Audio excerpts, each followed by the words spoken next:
Тарасов Александр Евгеньевич, министр транспорта и дорожного хозяйства республики.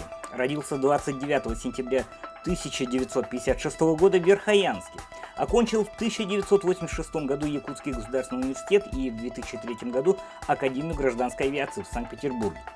Вся трудовая деятельность Александра Тарасова связана с гражданской авиацией, начиная с 1974 года, от авиатехника до руководителя авиакомпании. При этом Александр Евгеньевич имеет большой опыт управления предприятиями гражданской авиации, транспортной отрасли в целом, и этот опыт всегда был востребован родной республике. Почетный работник транспорта России, почетный работник авиации Якутии, заслуженный работник транспорта республики. 16 июля 2018 года возглавил транспортную отрасль республики. Министром транспорта и дорожного хозяйства назначен в октябре 2018 года.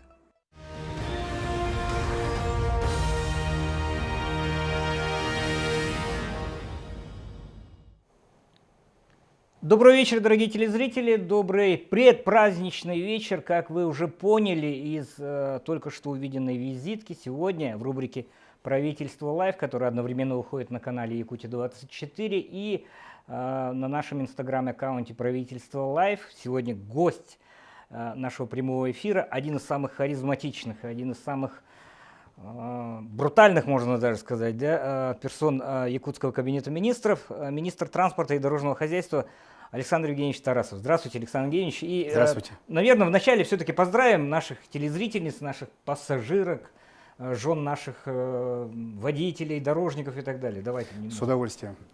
Разрешите мне от имени Министерства транспорта и дорожного хозяйства поздравить всех наших женщин, наших боевых подруг с замечательным праздником весенним, пожелать им всего самого хорошего, чистого неба, очень крепкого здоровья и всего самого наилучшего. Спасибо. Отличное начало. И я напомню, что, судя по нашей визитке, по тем биографическим данным, Александр Евгеньевич коренной якутянин с верховьев Яна. И, наверное, первый вопрос, как якутянину, да, как северянину, который не понаслышке знает, ну, не только по профессиональной деятельности, но, наверное, у вас и, там и знакомые, и родня. Тарифы все-таки внутри республики. Давайте вот начнем с этого очень, наверное, больного вопроса, который волнует очень даже большое количество наших подписчиков, наших телезрителей. Вот как может ситуация разгладиться, стать немножко получше? Да, действительно, все население нашей республики волнует наши тарифы. Вы знаете, авиационная отрасль одна из составляющих экономики республики, да и всей целой страны. И мы очень, будем говорить, зависим от тех сдвигов, что и происходит в экономике, в мировой экономике и вообще в экономике. Любое повышение цен со стороны поставщиков влияет на тарифную политику, которая действует авиакомпания. Но на территории республики, вы знаете, работает 3 авиакомпании, которые на сегодняшний день выполняют все наши внутренние полеты. И мы пользуемся услугами многих поставщиков, которые нам поставляют топливо, поставляют питание, поставляют запчасти, там, ну и так далее, и так далее. То есть большое количество поставщиков. У всех своя тарифная политика. И, естественно, мы не можем сегодня, будем говорить так, на той технике, которой летаем, это еще нам досталось с советских времен, говорить о каком-то снижении, резком, будем так говорить. Здесь нужна помощь государства, это субсидирование. На сегодняшний день на республике действует 4 программы. Это 2 республиканские и 2 федеральные программы. Вот Якутия пошла по пути. В 2002 году мы стали субсидировать социально значимые маршруты из Нослегов в районный центр. Далее мы пошли уже, с 2010 года стали применять уже тарифы, которые, то есть субсидированные тарифы, которые действуют с районного центра до города Якутска. По нашему примеру, уже и федеральные органы исполнительной власти стали применять постепенно, двигались. Мы стали уже из Москвы, то есть из Якутска передвигаться в Москву, Санкт-Петербург, города Краснодарского края, уже по субсидированным тарифам. Но там, опять же, было немножко ограничений по возрастным категориям. Но мы-то дальше стали просить, чтобы уже помогли и нашему бюджету. Но в связи с тем, что у нас есть кое-какие, будем так говорить, несогласные пункты бюджетного кодекса, мы не можем субсидировать федеральными деньгами республиканские перевозки. Но тогда федеральный центр пошел на то, чтобы сделали субсидирование по Дальнему Востоку. И мы теперь можем передвигаться по Дальнему Востоку круглогодично, невзирая на категории. Там уже субсидируется не тариф даже сам, а сам маршрут. И там тарифы действуют уже совсем минимальные. Ну, допустим, Неринга-Иркутск 2000 для пассажиров. Так что сейчас пока вот говорить рано о том, что мы резко снизим. Нужна просто поддержка со стороны, ну, будем говорить, государства. Ну, вот вы сказали, что нужна модернизация, да? Но модернизация это для авиакомпаний большие издержки, следовательно, ну, опять же, сыграет на тарифе нежелательную для населения сторону. Вы знаете, вообще по себестоимости, да, будем так говорить, да, я работал тоже в авиакомпаниях, и в авиакомпании Якутии работал я с первых дней, и в полярных авиалиниях, я имею большой опыт уже, да, я работал коммерческим директором и понимаю, из чего состоят. Ну, допустим, компания Якутия занимается перекрестным субсидированием, то есть те тарифы, которые действуют у нас на Черском, на Чекурдахе, они еще выше, чем, допустим, на сегодняшний день действуют, но мы их покрываем теми рейсами, которые действуют за Уралом. Тем самым полярные авиалинии тоже так же работают. У них в полярных авиалиниях есть техника, ну, 9 типов, да, воздушных судов. И та авиация, которая занимается заказной работой или применением авиации в народном хозяйстве, она тоже субсидирует региональные перевозки. Вот таким образом две компании сдерживают роста тарифа еще выше. Здесь нельзя, у нас уже вопросы пошли, но раз уж начали с авиации, давайте немножко задержимся именно на авиационных вопросах. Да? По малой авиации очень такой давний вопрос, который, ну, все имеют в виду пример Аляски, где там огромное количество просто частных маленьких самолетов. Да? Когда у нас север будет покрыт сетью вот таких вот получастных рейсов. Вы знаете, в принципе-то самого термина в воздушном кодексе нету малой авиации. На сегодняшний день самолеты малой авиации есть в полярных авиалиниях. Тот же Ан-2, Ан-3, Пилатус-6, Тундра Даймонд. Это же малая авиация. У нас есть частники, которые имеют свои частные самолеты, которые выполняют полеты, но они не имеют права пока выполнять коммерческие полеты. Они могут летать только самим собой. Они даже не имеют права возить свою семью за деньги, будем так говорить. Но и на сегодняшний день большие дебаты проходят у нас в Росавиации, в Министерстве транспорта Российской Федерации, для того, чтобы дать зеленую улицу всем частникам, которые могут, имея летательные аппараты, это вертолеты, это самолеты, в малой, так будем говорить, вместимости, выполнять коммерческие полеты. То есть летать, возить туристов, возить своих родных там, и так далее, и так далее. Ну, пока на сегодняшний день такого разрешения нет. Но все идет к тому, чтобы как-то ослабить требования к этим полетам. Сегодня уже можно любому пилоту, участнику, приехать, позвонить в диспетчеру по аэронавигации и предупредить его, что я улетаю в такой-то район. Все, он уже знает, что там, в этом районе, будет выполнять полеты какой-то самолет малой вместимости. На сегодняшний день, посмотрите, на Западе очень много таких частных, которые летают, и на сегодняшний день, практически говоря, 80% всех событий, которые происходят будем говорить, в рамках обеспечения безопасности полетов, это приносят частники.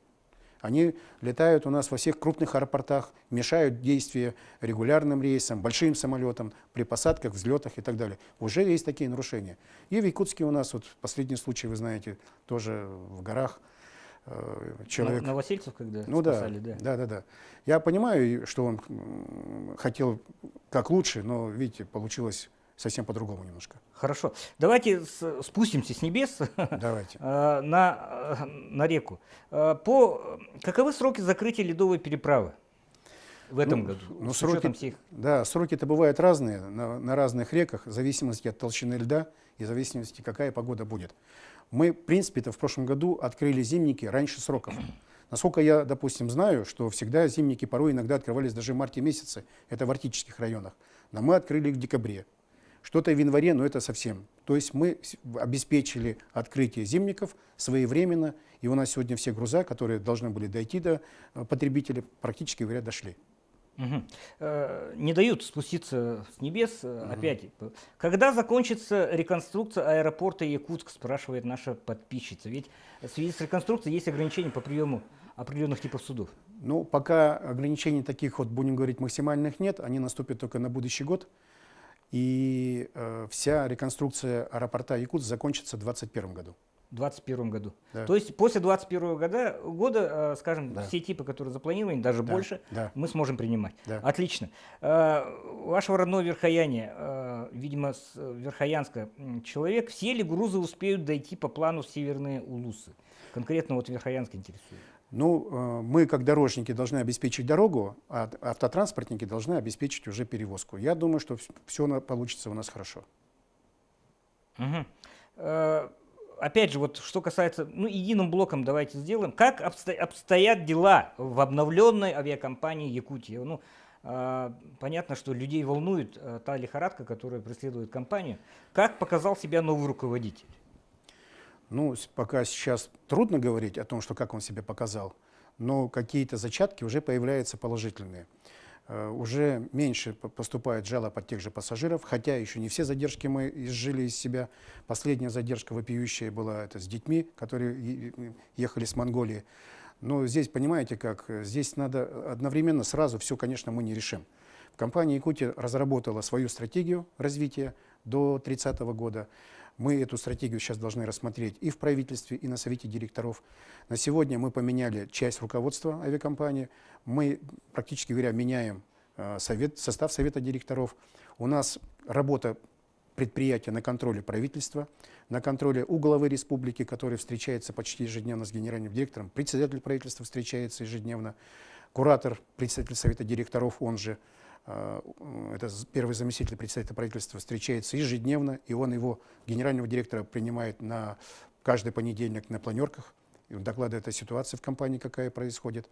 Но я думаю, что, в принципе, нам нужно будет все-таки немножко как год этот выдержать, а дальше я думаю, что пойдет все нормально. Мало того, правительство принимает беспрецедентную уже основу, это организация помощи, но мы должны изжить иждивенческий подход. Мы должны зарабатывать сами, для того, чтобы самим расплачиваться, самим расплачиваться с поставщиками, да, и возить пассажиров своевременно и с обеспечением безопасности полетов. Александр Евгеньевич, я вот буквально до Нового года в качестве журналиста, который изучает общественные те или иные процессы, у общественников, которые не аффилированы, а имеют прямое отношение к ГИБДД, федеральным органам, да, есть очень амбициозная программа. Это программа нулевой смертности на дорогах. Я перед эфиром вот задал вопрос, да, у нас с улучшением качества дорожного покрытия у нас резко повышается, скажем так, травматизм и смертность даже на дорогах. Да. Понятно, люди к хорошему привыкают быстро, но негативных сторон этой истории много. Что вот ваша отрасль, ваше ведомство предпринимает в части повышения безопасности, в части того, чтобы граждане нашей страны, нашей республики реже получали там тяжелые травмы, гибли на дорогах? Ну, конечно, в принципе, здесь, если говорить о безопасности дорожного движения, в первую очередь зависит, конечно, еще и от водителей, это раз. Это зависит еще от качества дорог, это два. Мы знаем, какие места у нас узкие и какие места у нас опасные. Ну, допустим, знаем по городу Якутску, какие у нас есть улицы опасные. В этих опасных местах мы ставим видеофиксаторы, для того, чтобы показывать любому водителю, что здесь у нас ограничения есть по скорости, и если кто-то нарушает его, да, то тогда это штрафы. Но штрафами тоже надо учить, потому что не штрафуя людей, люди теряют свое, будем говорить, самообладание. На трассах, конечно, там тоже нужно будет и своевременно устанавливать знаки, освещение должно быть своевременное, если где-то есть опасные моменты, есть опасные повороты. Там нужно будет тоже устанавливать фиксаторы для того, чтобы мы могли как-то ограничивать скорость. Возьмите федеральная дорога Лена. Наверное, к 2022 году она будет полностью асфальтирована до самого города Нерюнгри. И скорость движения по этим дорогам уже будет составлять, если на хороших машинах, и до 200 км в час. Естественно, тут нужно будет уже думать, по каким участкам мы должны уже расставлять вот этих будем так говорить, полицейских.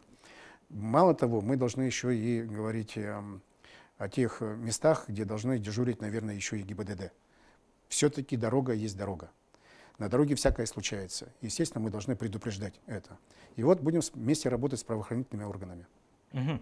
Давайте режиссер вот просит встряхнуть немножко эфир. Тяжеловесные очень вопросы пошли и по взлетной полосе, и по тарифам и так далее. Давайте мы сделаем такой заготовленный блиц с вопросами, которые вы не имели возможности ознакомиться. Давайте начнем. Очень быстро нужно отвечать, возможно, да или нет. Какие у вас есть права на какой вид транспорта? На автомобиль?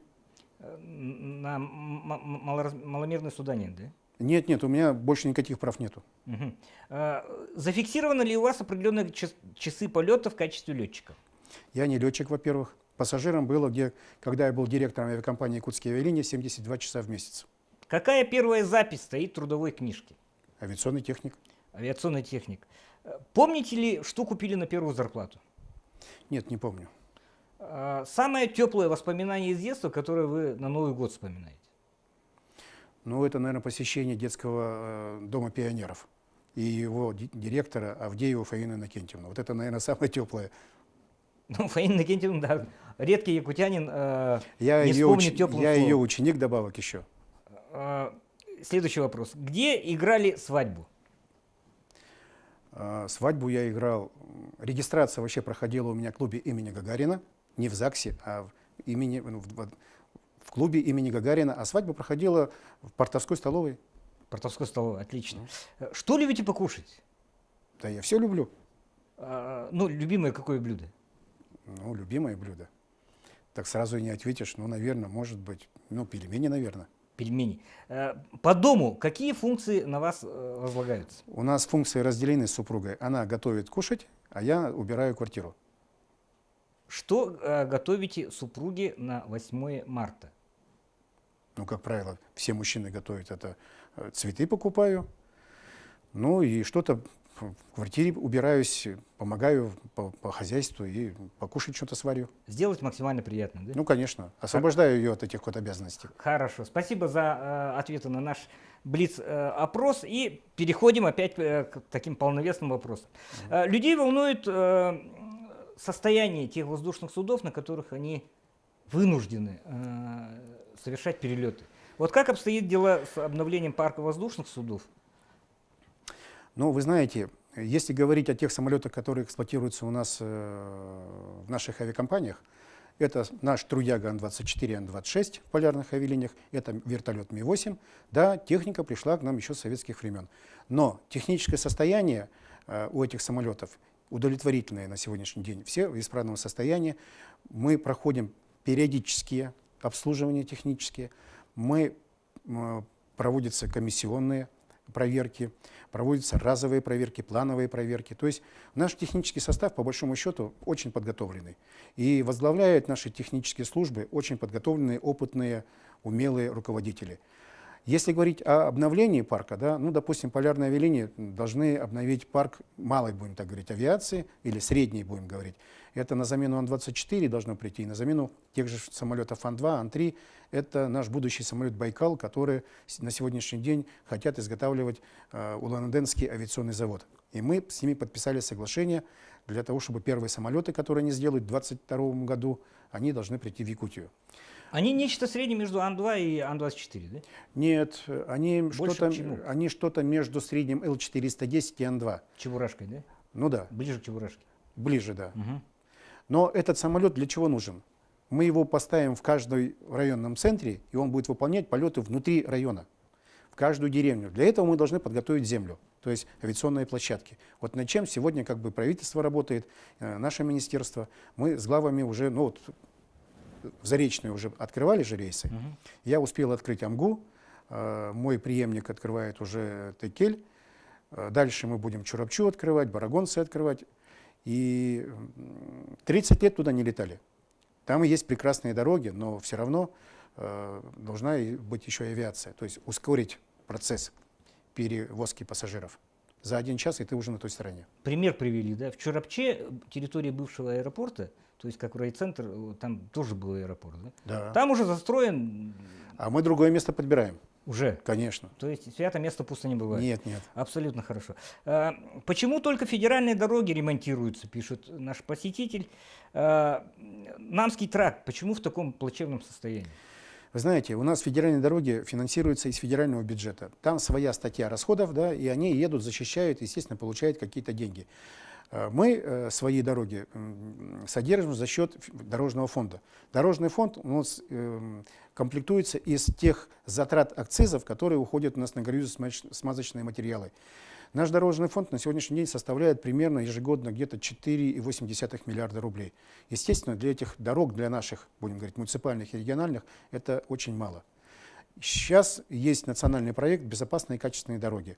Мы из федерального бюджета будем получать уже дополнительных средств и еще просим дополнительных средств для того, чтобы в течение 6 лет мы привели наши дороги к состоянию 50% норматив.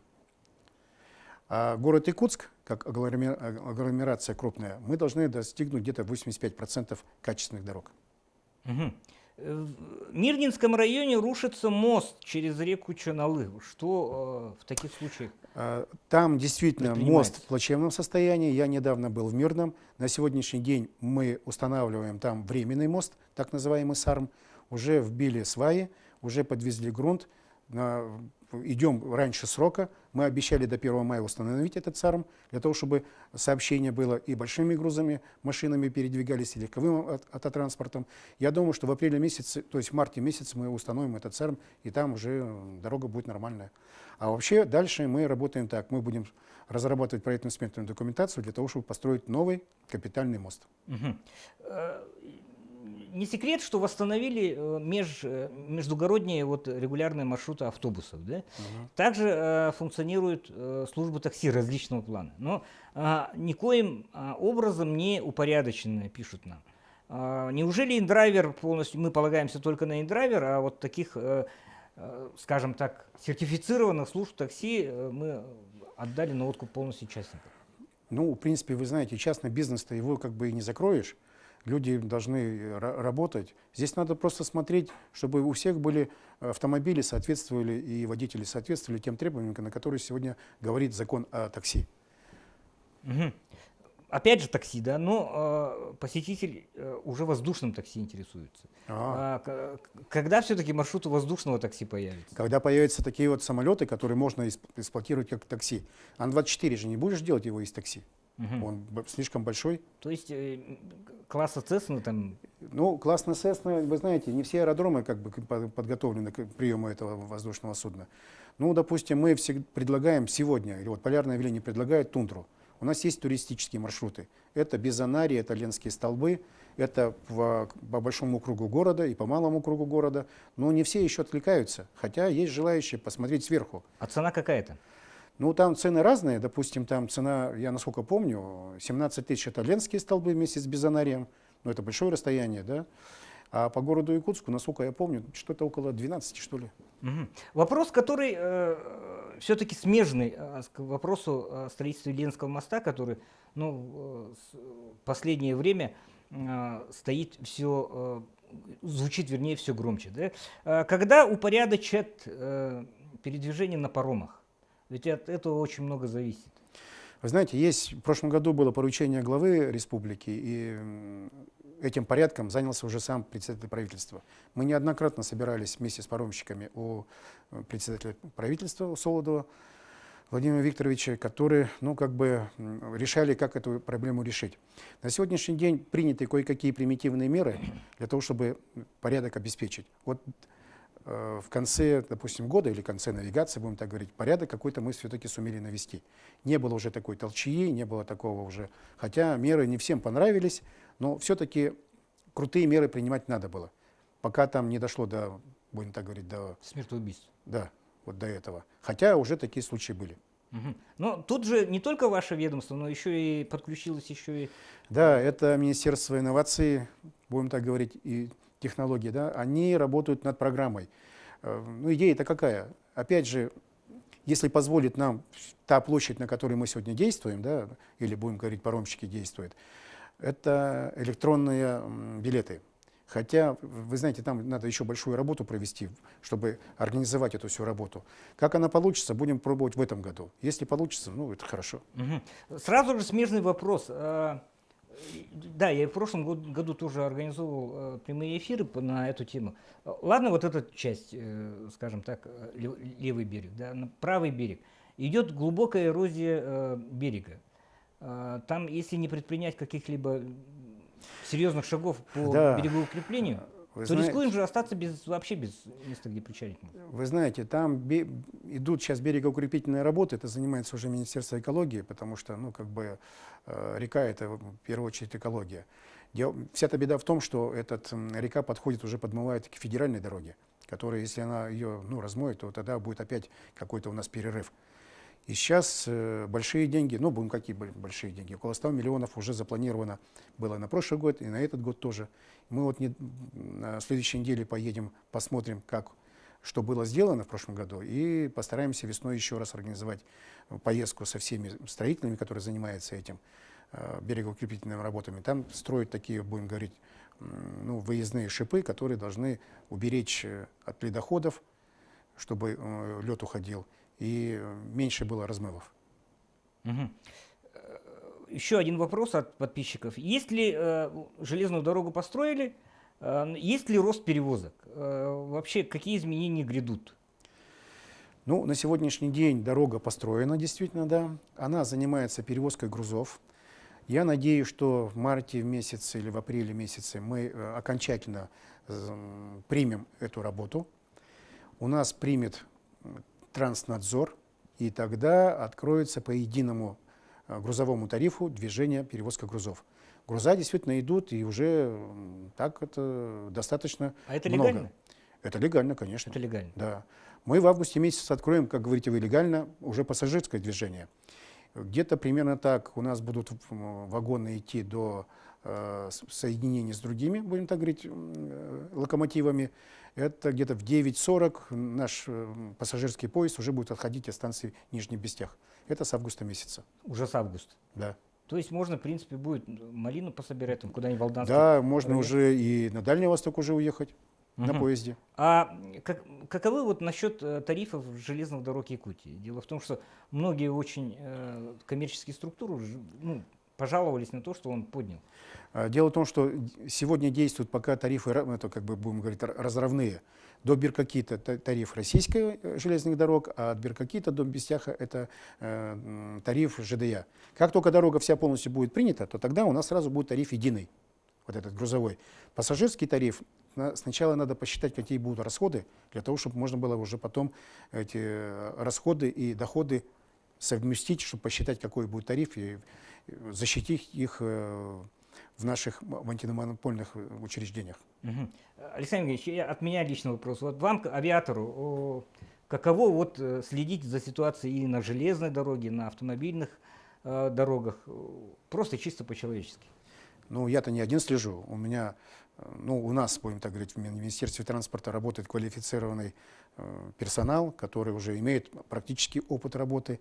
Некоторые работают долгое время. Мы уже свои узкие места знаем, когда идем на опережение.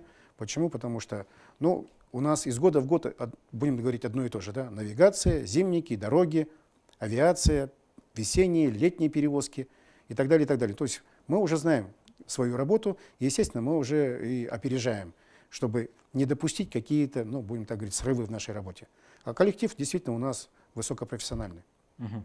Ну, на самом деле, это ваш новый старый коллектив, Да, да. Минтранса, в котором вы... Я в нем работал. Да.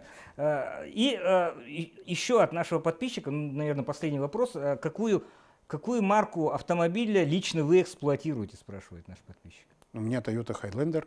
Highlander. Машине 7 лет, а налет 15 тысяч. Я имею в виду пробег. Налет это я уже как летчик. За говорю. 7 лет 15 тысяч? Да, а ездить некуда. У меня дачи нету, только езжу по городу. А на работу?